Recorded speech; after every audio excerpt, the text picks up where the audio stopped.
कि कोई एक ऐसी लेडी जिन्होंने अपनी शादी के 20 साल बाद सीए को शुरू किया।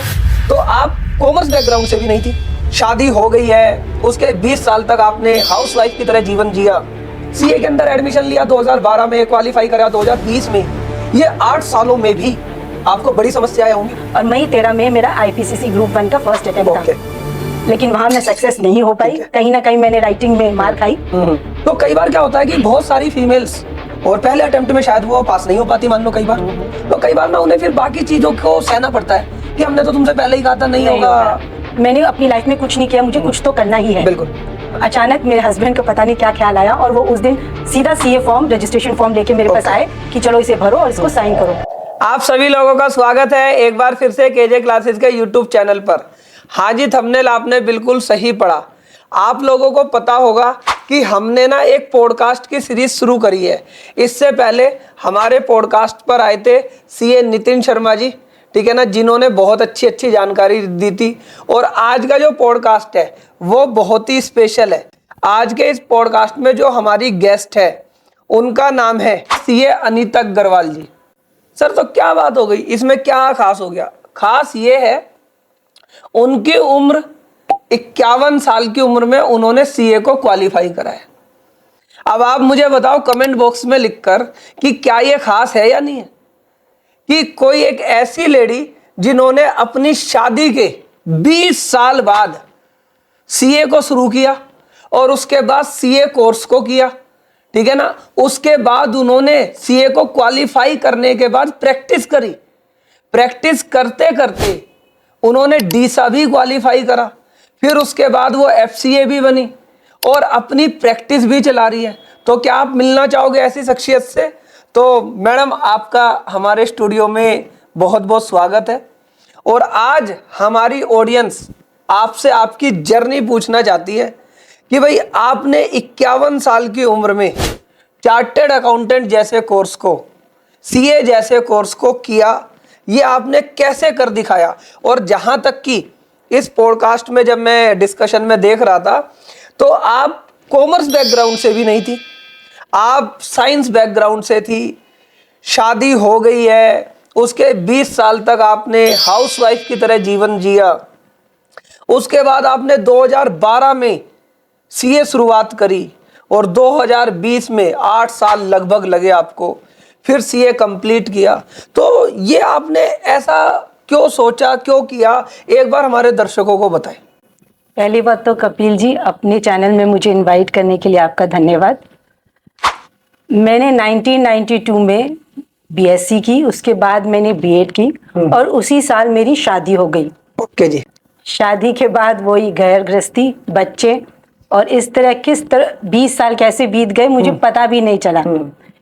अचानक सितंबर 2012, जहां तक मुझे याद है, मेरा हस्बैंड और मेरा भांजा जो ऑलरेडी सीए परस्यू कर रहा था, और मेरे हस्बैंड जो एक एडवोकेट हैं, जो टैक्स कंसल्टेंट भी है, वो कभी सीए एस्पिरेंट थे। अच्छा। पर वो अपनी सीए फाइनल्स क्वालिफाई नहीं कर पाए क्योंकि घर की रिस्पॉन्सिबिलिटीज के वजह से उन्हें सीए छोड़ के जॉब परस्यू करना पड़ा। ओके। इसके वजह से वो अपनी सीए नहीं कर पाए।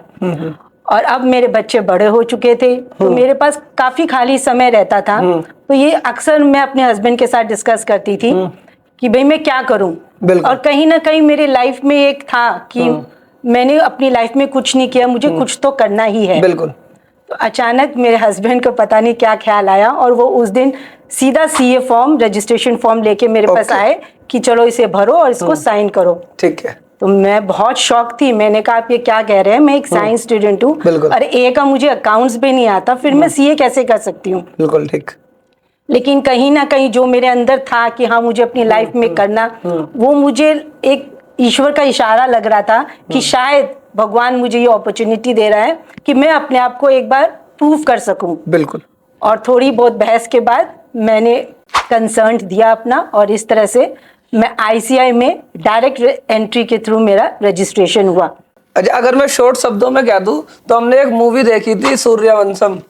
हाँ, सूर्यवंशम, ये वो मूवी अमिताभ बच्चन वाली, ठीक है ना, जिसमें अमिताभ बच्चन अपनी वाइफ को आईएएस अफसर बनाते हैं। तो मतलब आपने जो ये सपना है अपने पति का सपना जो हाँ, है, हम ये कह दे कि ठीक। भाई वो सीए कर रहे थे, वो नहीं कर पाए, तो आपने सोचा कि मैं इस सपने को पूरा करूं, और मतलब एक आपको अपने जीवन में भी कुछ करना था।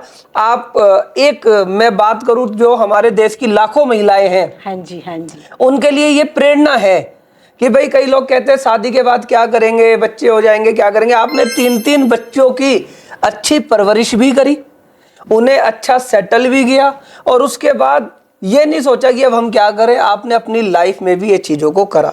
तो मैडम ये तो एक बहुत बड़ी बात है। अब मैं ये आपसे जानना चाहता हूँ कि सीए के अंदर एडमिशन लिया 2012 में, क्वालिफाई करा 2020 में, ये 8 सालों में भी आपको बड़ी समस्याएं होंगी। हाँ जी, मैंने बहुत स्ट्रगल किया। मेरा मई 13 में पहला अटेम्प्ट था। पहले तो जब वो बुक्स देखी तो मेरे सब कुछ समझ के बाहर था, और इतने 20 साल तक आउट ऑफ टच थी मैं स्टडीज के लिए, तो मुझे फोकस करना, कंसंट्रेट करने में भी बड़ी दिक्कतें आई। फिर जब फोकस करना शुरू किया, पढ़ाई शुरू की, तो सब सिर के ऊपर से जा रहा था। ऐसा लग रहा था कुछ समझ में ही नहीं आ रहा है। कैसे तैसे मैंने अपने आप को फोकस किया, और मुझे 1 महीना लग गया सेटल्ड होने में। और धीरे धीरे मेरी पढ़ाई रफ्तार पकड़ने लगी, क्योंकि मुझे पढ़ने का शुरू से इंटरेस्ट था।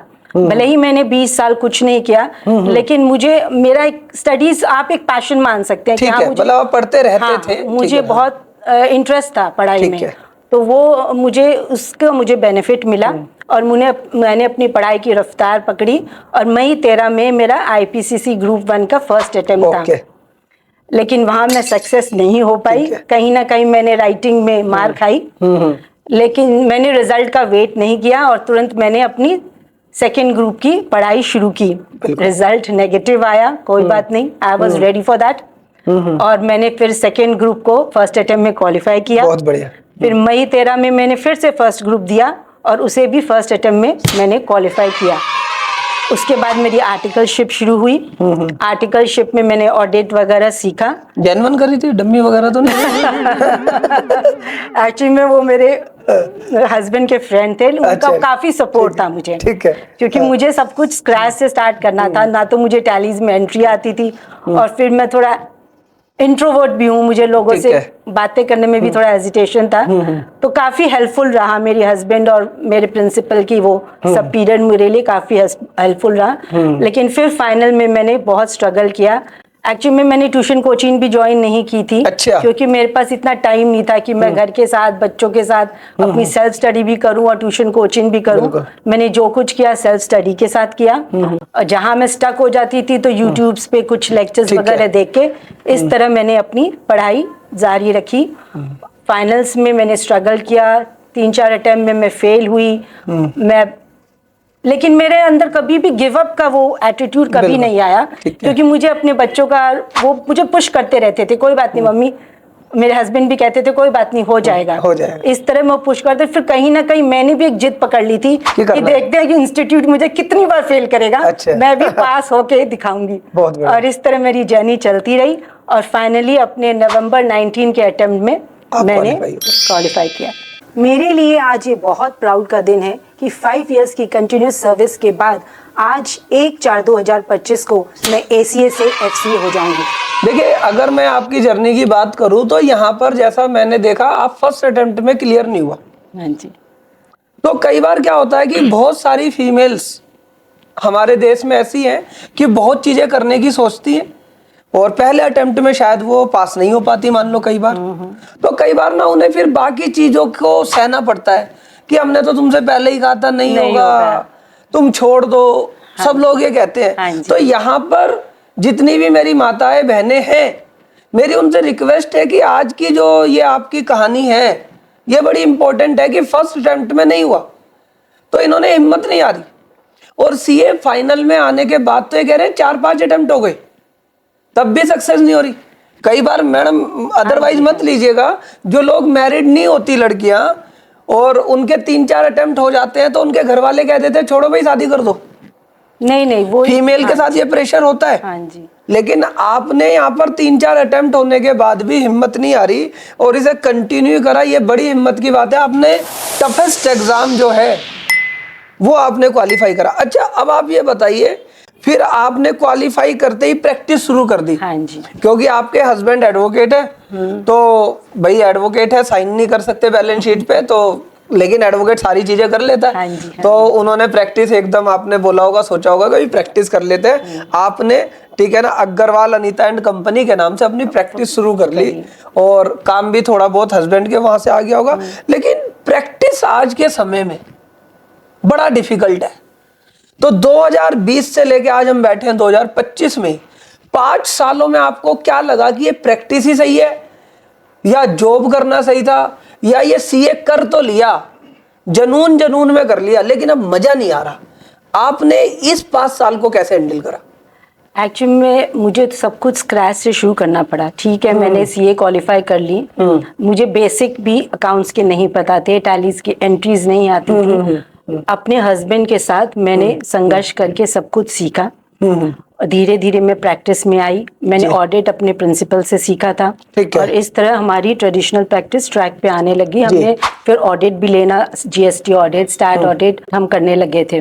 फिर मैंने 2020 में अपना यूट्यूब चैनल स्टार्ट किया। 2022 में? हाँ, 2022 में, मार्च 2022 में मैंने अपना यूट्यूब चैनल स्टार्ट किया।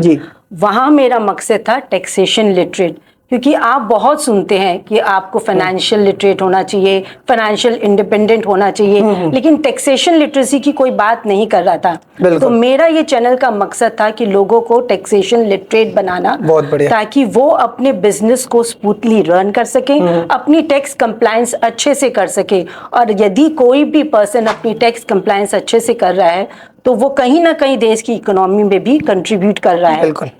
और 2022 में भी मैंने फिर अपनी दीसा की। और फिर मैंने 23 में अपनी एक CA consultancy form SAP tax hub LLP start किया।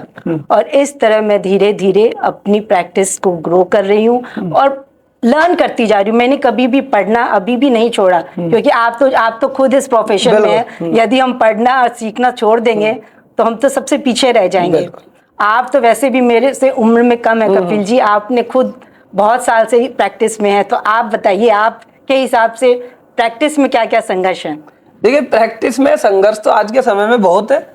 आज के समय में जो बढ़िया स्टाफ है, अगर आप चाहते हो कि बढ़िया स्टाफ आपका आए आपके ऑफिस में, तो मेरा मानना है आपको एक बढ़िया ऑफिस की जरूरत है। हाँ जी, आजकल स्टाफ को चाहिए, सारी चीज बढ़िया होनी चाहिए, एसी बढ़िया चलना चाहिए, ऑफिस में एक पियोन होना चाहिए, ठीक है ना, और बढ़िया सारा वेल हो, मेट्रो से बिल्कुल पास में हो, और ऑफिस एकदम एमएनसी की तरह हो, ठीक है ना। नहीं तो चाहे उसके लिए चाहे उन्हें गुड़गांव जाना पड़े, नोएडा जाना पड़े, पर तो इसलिए जो प्रैक्टिस कर रहा है उसे ऑफिस तो चाहिए। पहले का जो सीए का ऑफिस था वो घर से भी चल जाता था। हाँ जी, हाँ जी, हाँ। आपने घर में एक बाहर वाला कमरा लिया, उसी से चल गया, चलाया और हो गया काम। या एक छोटा सा ऑफिस लिया कहीं पर भी, भाई 6,000-8,000 किराए में ले लिया, या 10-15 लाख रुपए का खरीद लिया, 20 लाख का खरीद लिया। आज के इस ऑफिस में दिक्कत आ रही है, आप पे एक तो क्लाइंट नहीं आ पाएगा। हाँ जी, हाँ जी। क्लाइंट आपका एड्रेस पूछेगा, अगर आपने अपना एड्रेस बता दिया कि भाई मेरा तो ये एड्रेस है, वो आपकी वैल्यू समझ जाएगा। सही बात है। तो आज के टाइम पे एक ऑफिस का एड्रेस बहुत जरूरी हो गया है, एक आपका अच्छा ऑफिस बहुत जरूरी हो गया है स्टाफ और क्लाइंट को लाने के लिए। तो जो फर्स्ट जनरेशन सीए है उनके लिए तो बड़ी दिक्कत है, इसलिए वो प्रैक्टिस में नहीं जा रहे, वो ज्यादातर जॉब में जा रहे हैं। नहीं, इनिशियली आप जॉब का एक्सपोजर ले सकते हैं। बिल्कुल बिल्कुल, इनिशियली आपको एक एक्सपोजर मिल जाता है, 2-3 साल आप जॉब में जाएं, आपको एक्सपोजर मिल जाएगा, उसके बाद आप प्रैक्टिस में आ सकते हैं। लेकिन फिर मैं वही बता रहा हूँ, प्रैक्टिस में आने के बाद जैसे कहते हैं ना, किसी धंधे को चलाने के लिए पैसा चाहिए। तो पहले सीए में ऐसा नहीं था। हाँ जी, सीए में आप आए, पैसे नहीं है, आपने एक ऑफिस लेके बैठे, एक लैपटॉप लिया, 2 लाख की इन्वेस्टमेंट करी, प्रैक्टिस शुरू। आज की डेट में ऐसा नहीं है। आज की डेट में बड़ा संघर्ष आपको करने हैं। ठीक है, फ्रेशर्स सीए को ये दिक्कत आ रही है कि देखिए ना मैडम, बढ़िया ऑफिस आजकल डिमांड हो गई है समय की। आजकल क्या कह रहे हैं ना, जो दिखता है वो बिकता है, ठीक है ना, तो वो बड़ा जरूरी हो गया, ठीक है ना। नहीं, सही बात है, स्टाफ को रिटेन करने के लिए। तो इस वजह से मेरे हिसाब से, लेकिन देखिए ना, हम तो फर्स्ट जनरेशन सीए है, तो ऐसा तो नहीं हमारे पिताजी ने कोई बढ़िया ऑफिस बना दिया या कह दिया ले जाओ 1 करोड़ 2 करोड़ बना लो भाई ऑफिस। सही बात है, ठीक है ना।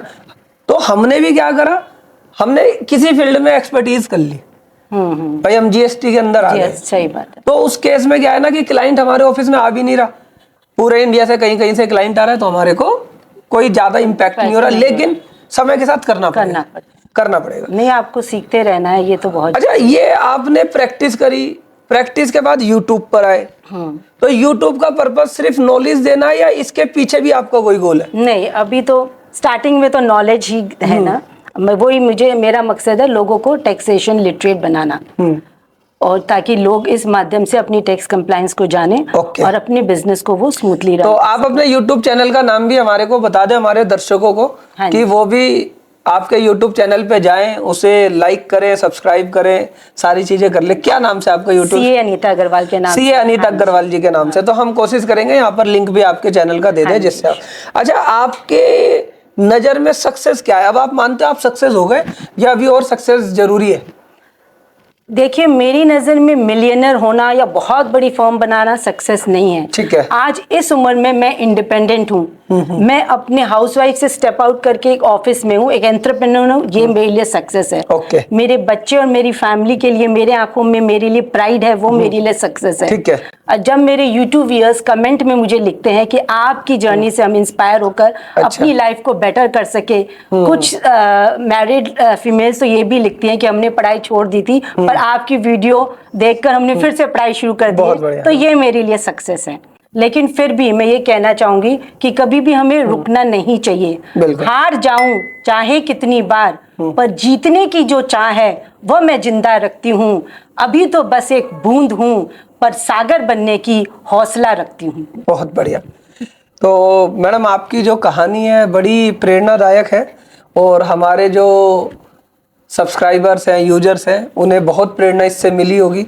और मेरा ऐसा मानना है कि इस कहानी को सुनने के बाद, जैसा आपने बताया, तो बहुत सारे फीमेल्स हमारे सब्सक्राइबर और आगे अपनी जर्नी को कंटिन्यू। इस कहानी में आप कुछ और ऐड ऑन करना चाहते हैं जो मतलब मैं पूछ नहीं पाया और आप बताना चाहते हैं, तो कुछ ऐसा? बस मैं यही कहना चाहती हूँ कि अगर आप लाइफ में कभी भी कुछ करने का सोचे तो उसे क्विट मत कीजिए जी। भाई, लाइफ में मुश्किलें तो हमेशा आती हैं, उनका डट कर सामना करना चाहिए, और अपनी डेडिकेशन और कंसिस्टेंसी को आप मेंटेन रखें, और जब भी कोई मुश्किलें आए तो उनका सामना करें, कभी गिव अप ना करें, खुद में एक विश्वास और फेथ रखें कि I can do it and I will do it. चलिए, थैंक यू मैम। तो आपकी कहानी से हमारे दर्शकों को बहुत प्रेरणा मिली होगी, और अगर आपको ये वीडियो अच्छी लगी है तो मुझे कमेंट बॉक्स में लिखकर बताएं, और अगर आप ऐसे ही पॉडकास्ट और सुनना चाहते हैं तो उसके लिए भी कमेंट बॉक्स में लिखकर बताएं कि हम तरह तरह की जो पर्सनैलिटी है उन्हें अपने यूट्यूब चैनल पर लाते रहेंगे, जिससे आपके अंदर भी एक मोटिवेशन आता है। मैडम, आपने अपना कीमती समय निकाला और नॉर्थ दिल्ली से ईस्ट दिल्ली हमारे स्टूडियो में आए, ठीक है ना, इसके लिए आपका बहुत बहुत धन्यवाद। ठीक है, आशा करते हैं आपको ये वीडियो अच्छा लगा होगा। Thank you for watching. Thank you audience, thank you Kapil ji, thank you.